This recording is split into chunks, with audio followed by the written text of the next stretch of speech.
Who's in the Casey Life studio this late? It's Joel. This is Nichols at Night. Hello again, everybody. Welcome to Nichols at Night. I was going to not wear a tie for today's show, but then I thought Bob Kendrick is the guest, and I have to wear a tie. I still don't look anywhere near as great as Bob does, but I'm trying to look okay. Bob Kendrick, of course, the executive director of the Negro Leagues Baseball Museum. And I have to ask, were you always a Natalie dressed little kid? You know, it was always part of the family. My father was an impeccable dresser. I'm the baby of 6 boys. And so there was always this kind of legacy of being dressed. Right. You know, when you went to church or when you went places. And so I think it was kind of honestly inherited through all of them, my father, but it starts with my father and then my other brothers, you know, and I think it just kind of got passed down to me. And now I work in an environment where fashion plays such an important role. Right. That story of the Negro Leagues, when you come there and you see these images of people so beautifully dressed, going to a ball game. Yeah, right. Yeah, going to a ball game. And so it, yeah, the fedoras, yeah. Beautiful. So it kind of fits right on into to what we represent with that story of the Negro Leagues. And so, yeah. Because the way you dress is the way my grandmother would have said, he's dapper, or that's very natty. You know, you know, those are adjectives you don't get to use very often anymore. And this is all of that and more. So you're a kid in Georgia. Yeah. You tell your parents you're heading west, and by west you mean Park University. Park University, then Park College, right. and they were a little shocked. You know, from the time I was 12 years old, I'm going to Howard University. I had a brother that lived and still lives in Washington, D.C., or just outside the D.C. area, and I've been going there since I was a kid, spending the summers with him. So I know I'm going to Howard University. I'm going to Howard University. I get accepted to Howard University, but they wanted me to walk on to play basketball. And at the 13th hour, I get a basketball scholarship from Park College. All right. And sight unseen. I still today don't know how they found me in Crawfordville, Georgia, but they did. And I ventured to the Midwest to come and play basketball over at Park College and never looked back. I didn't know a soul here. Didn't know anyone here, but I've never had any problem meeting people and opening up and making friends. You're not exactly a wallflower. You are one of those people that when you walk into a place, and I'm not just saying this to say it, you do kind of envelop people, and I mean you do bring up the happiness in the room. Well, I hope so. I mean, you know, I think it's part of my personas. You know, I'm sure if my mother was still here, she'd say, "Oh, he was a pretty happy kid growing up." I think being around Buck for so many years, I think some of that probably transferred because he certainly had that. Right. And so, you know, but, you know, when you're living and life is so important, you're just happy to be here. Yeah. You know, because we don't know what's on the other side. You know, as I remember Reverend Emmanuel Cleveland II said, you know, we all want to get to heaven, but none of us want to die. When did you first meet Buck O'Neill? I met Buck in 1993 when I began volunteering for the Negro Leagues Museum. So my path through the museum started actually as a volunteer in 1993. Who knew? And I certainly didn't at that point in time, but I knew I'd heard of Buck O'Neill, but I'd never had the opportunity. I'm working at the Kansas City Star at that time. And winning awards there, I will say. Yeah, well, you know, we had a great run there at the Star in our promotions department, which is how I got engaged with the museum, because we were supporting the museum with their efforts to open up a new kind of temporary exhibition there at 18th and Vine in the storefront space where the Bayou on the Vine, formerly Danny's, is in that space now. And we had some success, and that prompted officials at the museum to ask me to join their board of directors, which I, you know, really was excited to do so. Got the blessing of those who were my superiors at the Star at that time, and I became a board member there and started doing a lot of the marketing PR things as a volunteer for the organization. That's when I meet Buck. And I tell people all the time, once you meet Buck, it's all over. Or as I say, you know, once you're bitten by the Buck bug, that's it. You know, you wanted to be on Buck's team. Right. You know, you saw how gregarious and charismatic and how much this history meant to him. He so wanted to build a place where they wouldn't be forgotten. But you know, Joel, and I think in the final equation, that's what we all want. We just want people to remember us. And so he set out to build this museum. I met him, and I just wanted to be on Buck's team, and I got involved with the museum, and to this day, I am still involved with this great museum. And the thing with Buck is, yes, he's remembered, but he's remembered with such love. And yes. That's why that little spot that was out this last season, all he's doing is singing. Brilliant. And everybody goes, wow. Yes. That's Buck. People would call me, or they would tweet me, or they would text me or email me when I worked with the Royals to get this done. And I was so excited that the Royals and their advertising marketing team came up with the idea of doing this. And it was just Buck singing "Take Me Out to the Ball Game," taken from the Ken Burns documentary on baseball. And of course, that's when Buck became a star. He was a big in star. That yeah, he stole the show in that. He was 82 at that time. And when 82? he was 82 at that time, and I'll never forget. Overnight success at 82. Exactly. Well, the headline in the Kansas City Star said, "A star is born at 82." and God blessed him to live long enough where he could enjoy this second phase of stardom. He had been a star in the Negro Leagues, but an even bigger star after baseball. We fell in love with Buck O'Neil. We never saw him play. Right. But we fell in love with the Buck O'Neil who told us about these heroes of the Negro Leagues, who lived his life in such a way where he so vividly and beautifully demonstrated that it was so much easier to love than it was to hate. And that's the Buck that we fell in love with. And so I think everybody who encountered or met Buck felt like their lives were better as a result, me included. And so to be able to work shoulder to shoulder with Buck for so many years, and to now try to step in, you can't fill those enormous shoes. It's just not possible. Right. But to try and walk in those shoes and not be afraid to fall in the shadow of Buck O'Neil is what I think motivates all of us, but certainly drives me every single day to try and make sure that I leave his museum better than the way I found it. And what you say is true, is that until that documentary hit, because I grew up kind of watching the Cubs. I grew up in Wisconsin. We'd watch the Cubs, and Buck was a big part of the Cubs organization. And yet I never really was aware of Buck O'Neil until this. No. He told me, he said, "Bob, I've been telling these stories for 40 years and nobody ever listened." Ken Burns gave him a platform where people listened, and they fell in love with Buck. As I say, they fell in love with this very charming, gentle man who was telling these wonderful stories to baseball fans that they had never heard before. And Joe, he did it with a twinkle in his eye and a smile that lit up the screen, and they fell in love with Buck at age 82. And I don't get the sense at all from you, because you're a man of your own accomplishments, but I get no sense at all from you that you have a problem being so completely attached to this legacy with Buck. No, not at all. I think, again, it is one of the things that drives me, because I don't want to let him down, even though he's been gone now for 11 years. That doesn't seem possible either, does it? It doesn't. It still amazes me that it has been 11 years. And so, yeah, there's this still wanting to please Buck. And you can't help but feel like he's looking down, And I think all of us who work at the Negro Leagues Museum, number one, we understand, and for all of us, it's a labor of love. We also understand that it is bigger than any of us. It is so much bigger than any of us. And so the goal is to do something that hopefully will stand the test of time.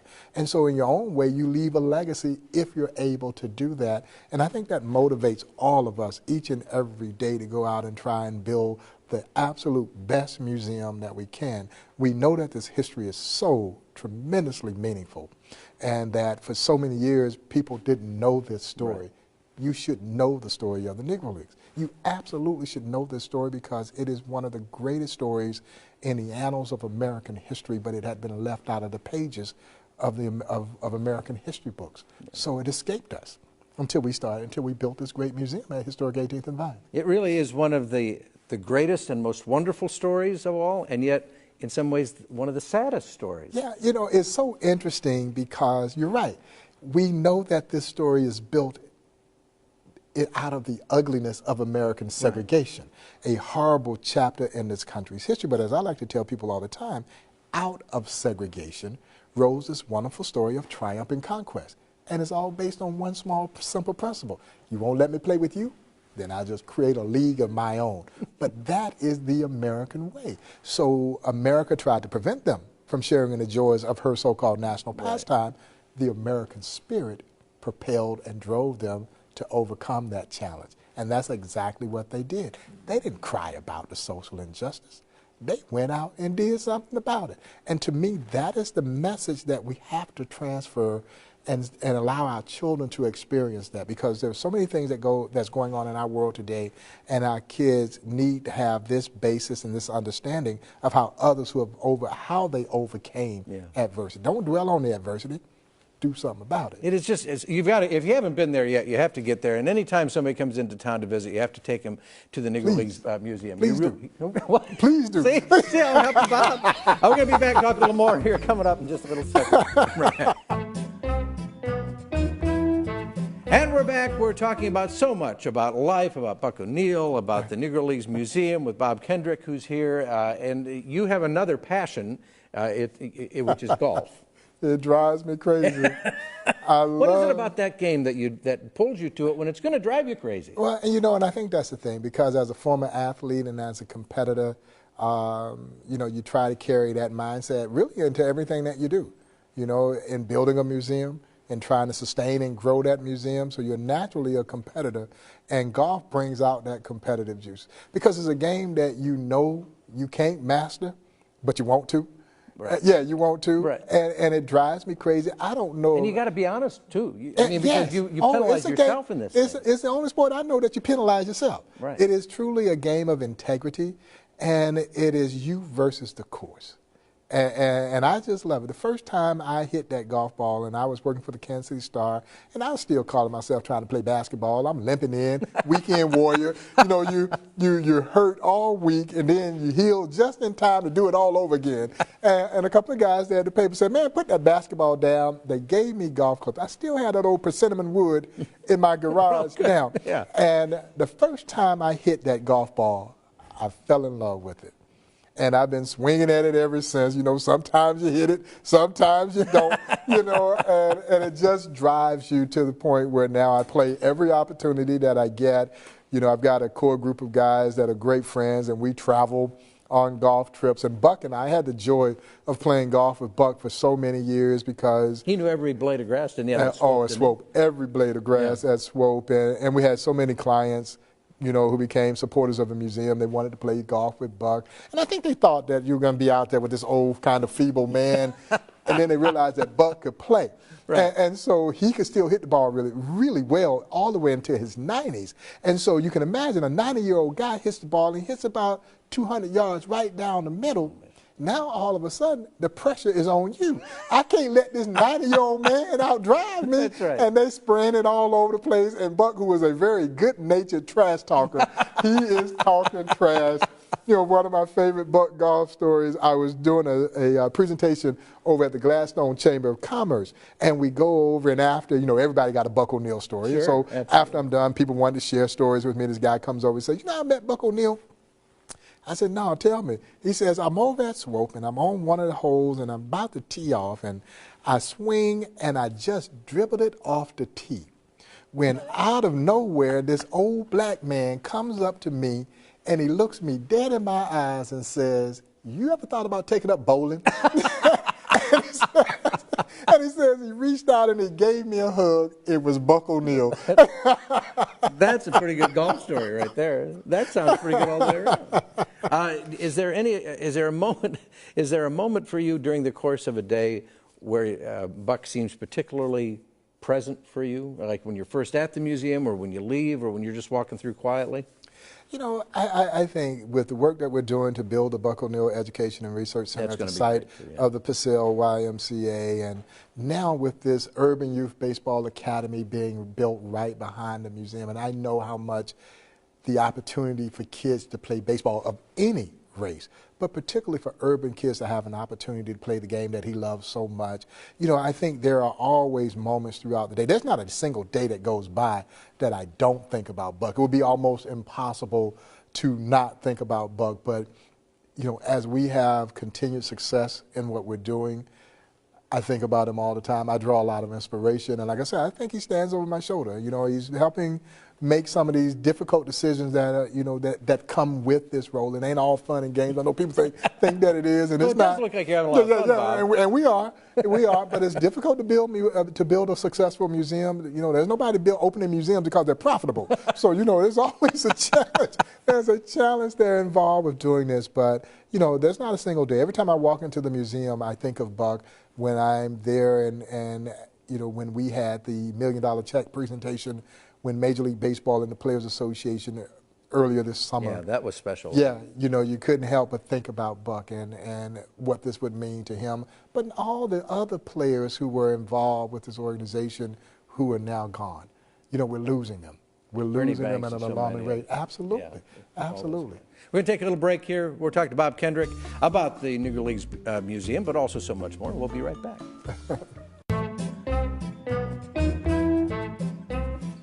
We're back. We only have a couple of minutes in this segment with Bob Kendrick, so I got to ask you about Henry Aaron, because I know you were like a little kid when Henry Aaron, of all the great moments and great people that have walked through that place and that you've been affiliated with, that one I think got you. Yeah, because Henry Aaron is my all-time favorite baseball player. As a kid growing up in Georgia, I remember so vividly his chase of Ruth's record, and I remember circling the bases in my mother's living room the night that he hit record-breaking number 715. As I always tell the story, the couch was first base, the TV was second base, the other couch was third base, and her little reclining chair was home plate. And so as my idol hits 715, I'm circling the bases with him. I get to tour him for the first time in 1999. I had met him the year before, and all the amazing people that we've had an opportunity to bring to the museum, he's the only one that I'm starstruck around. Yeah. We've had American presidents, General Colin Powell, a plethora of great entertainers and athletes, but no disrespect to any of them, none of them are Henry Aaron. And so anytime I'm around Hank Aaron, I'm reduced to that almost 12-year-old kid when he broke 715, and you know, the history there with him and everything that he had to endure, even in pursuit of what many thought to be one of the most prestigious records of all time. It was really 25 years later that he finally got to enjoy it because of all the death threats and not knowing if he was going to circle the bases, yet he remained so graceful and so humble through that whole episode. And so anytime I'm around him, I'm that kid again. He's my, but that's baseball. You know, baseball. That's what baseball should do, isn't it? Reduce you to being a kid again. Absolutely. You know, whoever your favorite baseball player is when you were a kid, chances are they're going to be your favorite baseball player the rest of your life. Right. And there will, in my eyes, there will never be another baseball player greater than Hank Aaron. Even if they are better than Hank Aaron, they won't be better than Hank Aaron in my eyes.